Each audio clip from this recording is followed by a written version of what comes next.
Si të ndërtoni një padi për zgjidhje në mënyrë të menjëhershme dhe pa shkaqe të justifikuara të kontratës së punës. Hapat procedurale që duhet të ndiqen. Procedura paraprake, shkaku ligjor, objekti i padisë, identifikimi i palëve ndërgjyse dhe gjeneraliteteve të plota, përcaktimi i fakteve dhe rrethanave, analizimi ligjor i rrethanave dhe fakteve, konkluzioni. Kjo video përmban elementet dhe hapat të cilat duhet të ndiqen për hartimin e një padie për një mosmarrëveshje në marrëdhëniet e punës. Rregullat e parashikuara në këtë video mund të zbatohen kur hartoni padi për çështje të ndryshme. Përpara se të filloni të hartoni një padi, duhet të ezauroni 3 nënhapa të rëndësishme. Këto 3 nënhapa vlen për çdo lloj padie, pavarësisht objektit të saj. Hapi i parë është takimi me klientin. Takimi me klientin do t'ju ndihmojë të identifikoni së pari situatën, çështjet, rrethanat dhe pretendimet e tij. Por mos u ndaloni me kaq. Pasi të jeni njohur me pretendimet e klientit, duhet të konsultoni me dokumentacionin. Shpeshherë klientët ose mund të harrojnë ndonjë fakt, ose nuk duan ta tregojnë, por mund të jenë fakte dhe rrethana të cilat ndikojnë drejt për drejt në rezultatin e padisë. Pasi të keni zhvilluar takimin me klientin, duhet konsultoni me dokumentat. Nëse ndonjë dokument mungon apo është i paplot, duhet i kërkoni klientit pajisjen me dokumentacionin e plot. Pasi të keni identifikuar edhe dokumentat që do ju duhen për të ndërtuar një strategji, duhet të konsultoheni me dispozitat ligjore. Është e rëndësishme që të rishikoni dhe të shqyrtoni dhe të updatoheni, të rifreskoni njohuritë në lidhje me ndryshimet ligjore. Për shembull, Kodi i punës së fundmi ka ndryshuar të drejtën e punëmarrësve për të përfituar leje vjetore, jo më për 4 javë kalendarike siç ishte, por për 22 ditë pune. Kështu që nëse një klient vjen dhe ju ngre pretendimin që punëdhënësi i tij nuk e ka respektuar këtë drejtë, atëherë ju duhet të jeni të azhurnuar me ndryshimet e Kodit të punës dhe jo të referoni një dispozite e cila mund të ndryshuar.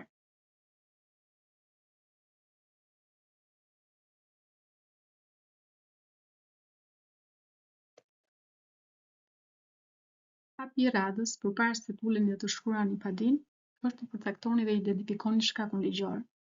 Duhet të jeni shumë të saktë në identifikimin e shkakut ligjor. Shkak ligjor, me fjalë të thjeshta do të thotë e drejta që pretendohet nga klienti me ndërthurjen që ka dispozita ligjore, pra nga cila dispozitë ligjore buron kjo e drejtë.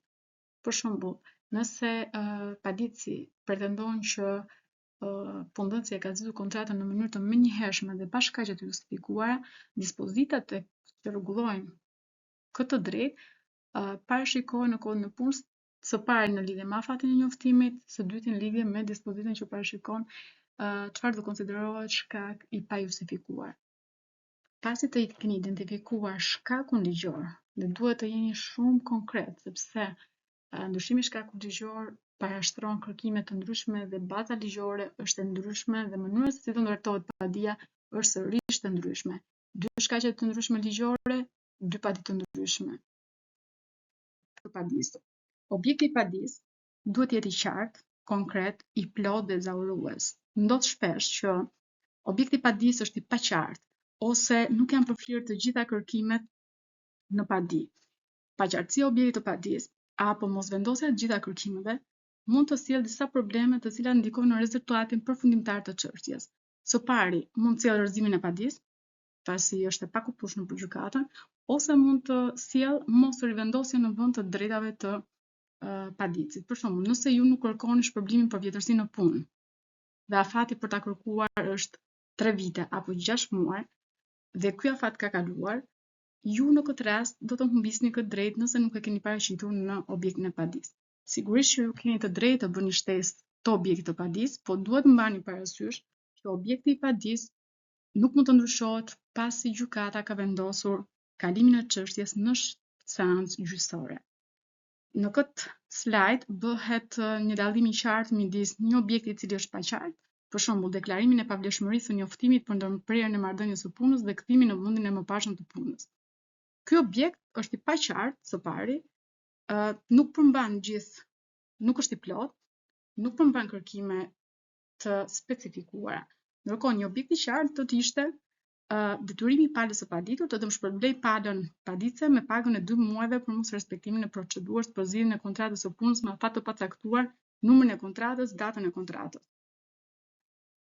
Përcaktimi në mënyrë të konkrete, të qartë, të gjitha kërkimeve është një element shumë i rëndësishëm me qëllim jo vetëm respektimin e të drejtave të klientit, por edhe respektimin të parimit të kontradiktoritetit, barazisë së armëve, sepse pala kundërshtare do të kundërshtojë pikërisht kërkimet që ju keni ngritur në objektin e padisë.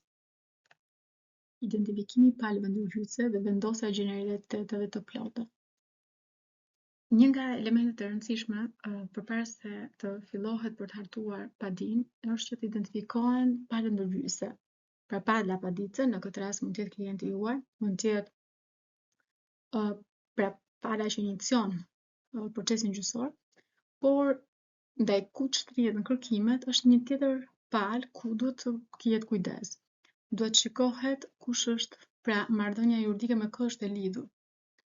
Nëse pala ju thotë që unë kam marrëdhënie pune, për shembull, kam lidhur kontratë me emrin e administratorit të shoqërisë, sigurisht që ju do të verifikoni kontratën dhe do konstatoni për shembull që në fakt kontrata është lidhur me person juridik, pavarësisht se pala të gjithë kohës e ka njohur, ose më saktë ka identifikuar administratorin me personin juridik. Në këtë rast, pala që do të thirret në gjykim do jetë shoqëria, nuk do jetë administratori, dhe do vendosen gjeneralitetet e shoqërisë. Duhet të ketë kujdes që gjeneralitetet duhet të jenë të plota. Nëse ndonjë nga elementet e përcaktuara në kodin e procedurës civile mungon, për shembull, nuk caktoni adresën apo nuk mund të identifikohet kompania me dhënat që ju keni parashtruar, gjykata mund ta kthejë padinë me të meta duke rrezikuar edhe humbjen e së drejtës për ngritur padinë. Për shembull, nëse ju e keni ngritur padinë për kërkimin e shpërblimit të dëmit për zgjidhjen e kontratës së punës në mënyrë të pajustifikuar, në ditën, le ta themi, e fundit të afatit 6 mujor dhe gjykata ju a kthen padinë pa veprime, pra nuk vendos mospranimin e saj për shqyrtim, ju rrezikoni që padia të mos të ketë mundësi të ngrihet sërish. Keni identifikuar shkakun ligjor, objektin e padisë, palën ndërhyjtëse, do të filloni me renditjen dhe përcaktimin e fakteve në padi. Renditja e fakteve duhet të jetë në një mënyrë kronologjike, për shembull, nga data e fillimit të kontratës, nëse ka pasur zhvillime lidhje me marrëdhënien e punës, për shembull, janë marrë masa disiplinore, deri në momentin e fundit që pala është njoftuar që kontrata e punës është zgjidhur. Bëni kujdes në mënyrën e renditjes, për shembull, sepse ka rëndësi jo vetëm për identifikimin e qartë të gjithë çështjes, por edhe për gjykatën për të kuptuar më mirë të gjithë rrjedhën, duke u përqendruar sigurisht te kërkimet që ju do keni në lidhje me ngritjen dhe inicimin e padisë. Analizimi ligjor i rrethanave dhe fakteve është një pjesë e rëndësishme që duhet përmbaj padia. Në të parashtrohen në mënyrë të ndërthurur fakti, kërkimi që ju keni, baza ligjore dhe nëse ka praktikë gjyqësore. Për shembull, nëse ju keni një kërkim që është në lidhje me shpërblimin e dëmit për shkak të mosrespektimit të afatit të njoftimit. Elementi i parë që duhet të identifikoni është sa është kozjatja e kontratës së punës, sepse në varësi të kozjatjes së kontratës së punës është përcaktuar edhe afati që duhet ndjek fundënësi për të bërë njoftimin. Dhe ju sigurisht që këtë kërkim duhet parashtroni që kontrata e punës për shembull është lidhur për afat 4 vjeçar, pra ka zgjatur për një afat 4 vjeçar, si rrjedhoi punëdhënësi duhet të respektojnë të afatin 2 mujor, kodi i punës parashikon pikërisht që afati i njoftimit në rastet ku marrëdhënia e punës është më shumë se 2 vite është 2 muaj, dhe në këtë rast gjykata e lartë ka mbajtur për shembull këtë qëndrimin, duke argumentuar dhe duke ndërtuar me qëllim që çdo kërkim të jetë i plot. Pra, është fakti për pretendimin që ju ngrini, është analiza ligjore, pra dispozita ligjore që rregullon nëse ka praktikë gjyqësore dhe shkelja e ligjit që është bërë nga ana punëdhënësit. Duhet të mbani parasysh që është mirë që për çdo kërkim ta bëni në ndarje më vete, pra në ndarje më vete. Për shembull, kërkimi për mos respektim të afajit të njoftimit të jetë analizuar më vete. Mos respektimi të procedurës duhet jetë analizuar më vete, sepse secila nga këto kërkime ka një bazë ligjore të caktuar që i rregullon. Dhe së fundmi, në fund të padisë, ju do përcaktoni konkluzion çfarë kërkoni përfundimisht nga gjykata. Në rastin konkret, sigurisht që kur ngrihet një padi, kërkimi është që pranohet padia me gjithë kërkimet e saj. Dhe duhet parashtrohet një herë cilat janë elementet ose kërkimet, pretendimet që ju keni, për të cilat gjykata duhet vendosë pranimin e tyre. Nëse ju pëlqeu kjo video informuese, ju lutem bëni subscribe që të fijojmë me ndërtimin e videove të tjera.